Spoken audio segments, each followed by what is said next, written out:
téléspectateurs de Bloc 221 TV, bonjour et bienvenue. C'est l'heure de la revue de l'actualité. Depuis ce dimanche, la région de Kaolack attire l'attention avec les inondations enregistrées suite à la forte pluie. Cette situation doit retenir l'attention particulière du nouveau gouvernement. C'est le fond de la pensée de la parlementaire du parti PUR par ailleurs, appartenant au groupe parlementaire Yewwi Askan Wi. Le problème des inondations dans la capitale du Saloum ne date pas de 2024. Tous les gouvernements qui se sont succédés au Sénégal n'ont pas réussi à résoudre ce fléau, car les politiques publiques en matière de lutte contre les inondations dans cette zone ainsi que les plans d'urgence établis semblent montrer leurs limites. Les années passent et la situation reste entière car les populations vivent chaque année le même calvaire, a lancé la députée qui rappelle l'état actuel des choses et l'urgence d'activer les leviers requis pour des solutions structurelles durables. Elle interpelle le ministre Cheikh Tidiane Dièye pour une étude sérieuse et une bonne stratégie ainsi qu'à l'implication de tous les acteurs déconcentrés et décentralisés. Les 8 candidats au baccalauréat du jury 1050 du lycée ex-CM1 de Dara, arrêtés pour avoir partagé des épreuves corrigées de l'examen dans un groupe WhatsApp, ont été tous déférés au parquet de Louga ce lundi matin au terme de la durée légale de leur garde à vue. Les mis en cause ont été trouvés en possession de téléphones portables lors des épreuves de langue vivante 2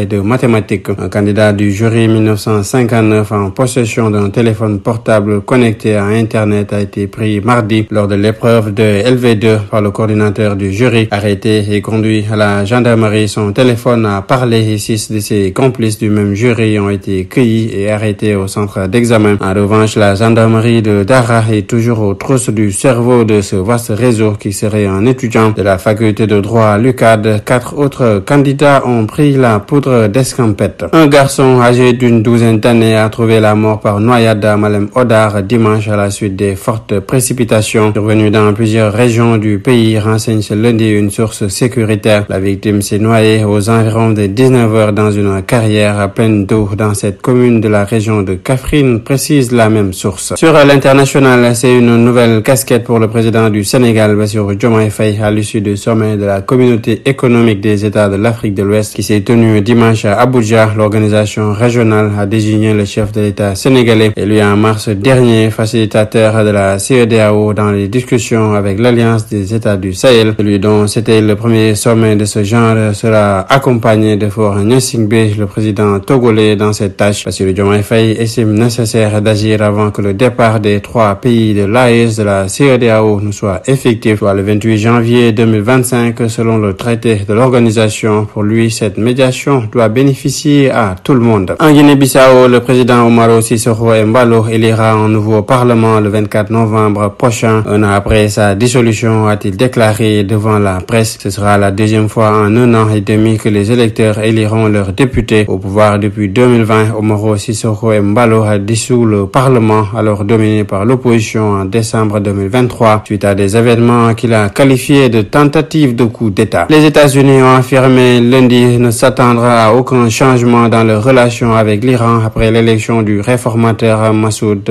Pezeshkian, minimisant également les chances de reprise du dialogue avec cet adversaire de longue date. Nous ne nous attendons aucunement à ce que cette élection amène un changement fondamental dans les orientations de l'Iran, a déclaré à la presse le porte-parole du département d'État américain Matthew Miller. En sport, la CAF a dévoilé le calendrier des éliminatoires de la CAN Maroc 2025. Logé dans le groupe L, les Lions démarrent la compétition à Dakar face au Burkina Faso avant de se rendre au Burundi. Les rencontres sont prévues entre le 2 et le 10 septembre prochain. Pour les 3e et 4e journées, Aliou Cissé et ses poulains auront une double confrontation contre le Malawi et sont prévus dans la fourchette du 7 au 15 octobre prochain. Le match aller se jouera à Dakar et la match retour au Malawi. Enfin, lors de la trêve internationale du 11 au 19 novembre, le Sénégal se rendra au Burkina Faso avant de recevoir le Burundi. Ce mardi, l'on connaîtra la première équipe finaliste de l'Euro 2024 à l'issue de la rencontre qui va opposer l'Angleterre aux Pays-Bas à 19h. L'autre match mettra aux prises la France à l'Espagne ce mercredi. C'était tout, mesdames et messieurs. Nous vous donnons rendez-vous dans un autre numéro. D'ici là, restez avec nos programmes. Bloc 221 TV.